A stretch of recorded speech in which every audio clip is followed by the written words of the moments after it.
Lots to digest after that episode of Game of Thrones. Crazy battle at the end, crazy reunions, a lot of storylines now pushed forward, and a lot of things revealed. The whole Bran thing, getting that dagger that was supposed to kill him from Littlefinger, was interesting because, again, it's just hinting at what is Littlefinger going to do here? What is his big plan? Why is he giving this to Bran? And I love how Sansa alludes to that by saying, hey, Littlefinger doesn't just give someone a gift. He has some kind of intentions with doing that. We're going to find out. He's seeing Bran is not himself. Bran's a cold asshole now, and he was so mean to his side chick who saved him through everything and just sends her out the door without a thank you. And he was creepy to Sansa, and then he meets Arya, and he's still weird, and he's got to go back to, like, the, oh, you look beautiful, like, chill it out, man. Like, what is up, Three-Eye Raven? This isn't Bran anymore. I mean, he's seen all this stuff that's affected him dramatically, and he's probably seen way more than Sansa and Arya have, which is saying a lot. So he's in a dark space, but it was cool to see all three of them together, very changed people. I loved seeing Sansa and Arya reunite. I've been waiting for this forever, and it's great because they still love each other. They've been through so much. They're seeing each other, grown women, and they've both become what they wanted to be. Sansa's a lady, and Arya's a fighter. And that scene with Brienne and Arya was so well done. The combat was excellent, and it finally really showed how good of a fighter Arya is, because we've seen her attack people through using different faces and assassinate them, but we haven't really seen her fight with a sword in a while. And her taking out that dagger that Littlefinger gave was awesome on Brienne. And every move Arya was using were moves she learned from different teachers in her life, going back from season 1 with her first training with the wooden sword, to when she fought that crazy hoe with the short hair, the no-name chick who was such an asshole, but she learned so many of those backflip moves and going back and coming up. We saw those same shots in those scenes. She just took it all together now and has become this master assassin. And the thing with Arya is she's dressing exactly like Ned Stark. She's filling in that Ned Stark role in a way, and his outfit in season 1 is the exact outfit Arya is wearing when she comes back to Winterfell. So there is that interesting tension that Sansa and her still have, where Sansa's watching Arya kick all this ass, and it reminds her of Ned, but there's always going to be this competition between the two, and I'm sure Littlefinger is going to take advantage of that. So that is something to watch out for. Now, it was very interesting with Jon and Daenerys' story, where he brings her into the caves where the Dragonstone is.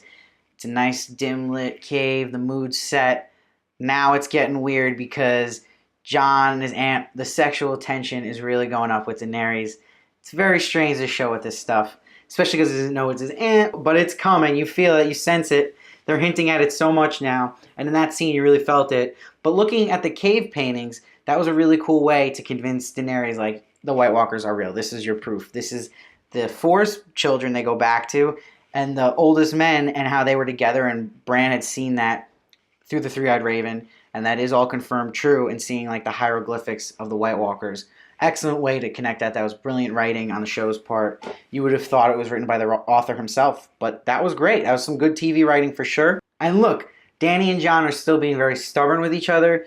Dany still wants him to bend the knee. Jon's still got so much pride about not doing it, but Jon's got to bend the knee at this point. Just do it. Do it for your people. Don't worry about the pride thing. Let's let go of that. Let's just work together. And if you want to work with Daenerys and her to help you, just throw the pride in the garbage. Now, I love how they allude to Daenerys getting pissed off now. She's lost 2 battles. And Tyrion's screwing the pooch here. He's lost twice by Cersei and Jaime. And Daenerys is fed up, and she calls him out in front of everyone. She's a tough leader. She's tough love, Daenerys, which I like, and Tyrion needed to hear it. But she went against everyone's counsel in this episode and was like, screw it. I'm taking my best dragon and going for it. And that battle scene was one of the best battles we've seen in Game of Thrones. There's been so many good ones, but the feeling of the Dothraki coming towards the Lannisters was unreal. And you hear that dragon and the thunder. Oh my God, I don't know about anyone watching, but like my spine was past goosebumps and shit. Like I was like, there's something about seeing Daenerys flying with the dragon that's like incredible, that not even any other show on TV can touch that feeling. And war scenes you even see in movies. It's just epic, and it looks so well done. And the Dothraki cutting up the Lannisters and them going back. It was really well even paced too. Like it wasn't a total domination. I mean, the dragon was a huge advantage, but they did show that Bronn used that arrow that Cersei made and hit that dragon. And dragons are vulnerable, and that's like a hint, like, hey, Daenerys, like, yeah, you dominated this time, but we got stuff that can fight these dragons. And it looks like that dragon's going to recover from that hit, but who knows? but it's still a scary sign to Daenerys, like, hold on, these dragons aren't totally invincible. So she's got to cool her jets a bit. And we see that scene when she's pulling out the dagger and Jaime's running after her. We're seeing two pivotal characters fight each other for the first time that we both kind of like. Whether you're against Jaime or not, you kind of like him. That's how his character is. When he was running towards Daenerys, I was like, oh my god, one of them's going to die right now and I'm going to be pissed. But they didn't kill Jaime, so we think. Goes in the water. He sinks in armor. I hope he's not dead in the sense of I like him on the show and I don't want them to kill him.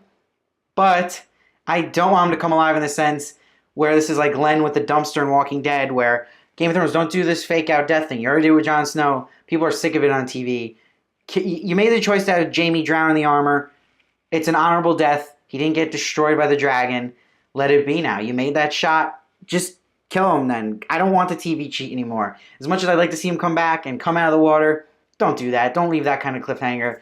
Just have it as a graceful ending. Too many shows are doing that now. But I do believe they killed Jaime. And I think Bronn is dead as well. And Daenerys got a big win. But Daenerys has to just, it's also a reminder to calm down. And what was so brilliant about that scene was Tyrion watching Daenerys and Jaime and him being like, don't be a fool, Jaime. Because he's watching his brother fight the girl he believes in. And that must be the weirdest feeling ever. And he can't do anything about it. And he just had to let it be. So it's going to be interesting Tyrion's reaction to Jaime possibly drowning. Overall, this episode was fantastic. This season has been spectacular. It feels almost as good as season 4, the way it's moving and everything's just coming together smoothly.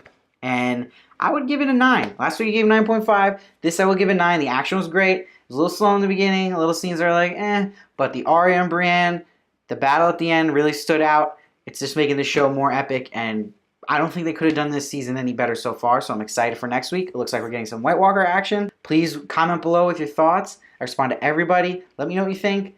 And tell me if I'm right, tell me if I'm wrong, what you thought of the episode. Please subscribe. Follow me at SteveVarley1 on Twitter and Instagram for more. I also do The Sinner and Preacher, and I also do movie reviews, so please keep coming back.